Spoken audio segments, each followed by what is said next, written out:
Welcome to the first little move of the obstacle course. It's called the lure.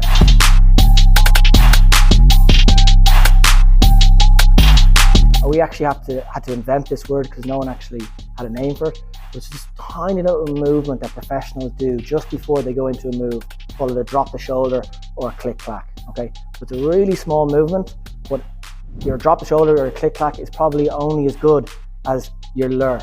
Okay, so it's actually quite important that we not necessarily work on, but we're aware of. First thing we've got to learn is I call it like a pencil power position. If you remember power position, we're positioned like this, so it's like quite powerful. If you're coming up to the defender like this, they know you're about to do something. Here, we're still doing a power position, but I call it pencil because it's a little bit more upright, and you're kind of making yourself look a little bit weak sometimes. Okay, so they want to then dive in. So what we're going to do is we're going to think about a pencil power position, and we're just going to be moving the ball like this, nice and slowly. I call it like be like a penguin, because you don't want to put too much weight on this one foot. So step 2 is just be like a penguin, so equal weight on both feet, moving the ball like this, over to here. And then when we get to here, for the obstacle course, we're going to do the drop the shoulder, but you could actually do a click clack depending on what the defender is doing. So basically what you're doing there, as you lure over here, okay, I'm the defender, my body weight starts coming over here like this. Okay, so I'm either going to dive in. If you notice, as my body weight comes over here, you start to see the window, what we call it, to flick over with the messy flick. Or if I don't come over enough, then the click clack is open. So what you're doing is you're coming over sideways, and you're getting the defender to move over sideways with you. And because you look like a pencil, the defender's like, oh, I can tackle this guy easy. The defender jumps in. Okay, so there's 2 pitfalls in the lure, so just be careful of these. Again, if you send this in your footage and you're falling down the pitfalls, we're going to have to send it back and go, let's get the pitfalls right, and then we can move forward.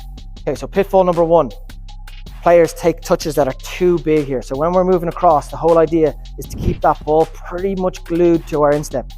If we take too big of a touch and it comes over towards our left foot, are we able to do a drop the shoulder messy flick now? No, because our right foot has to travel all the way here and then to do it. It can't be done. Okay, so the whole idea is we're looking for that defender to dive in, so we need to be really efficient and fast on getting out of there. Okay, so don't take big touches when we're going across here.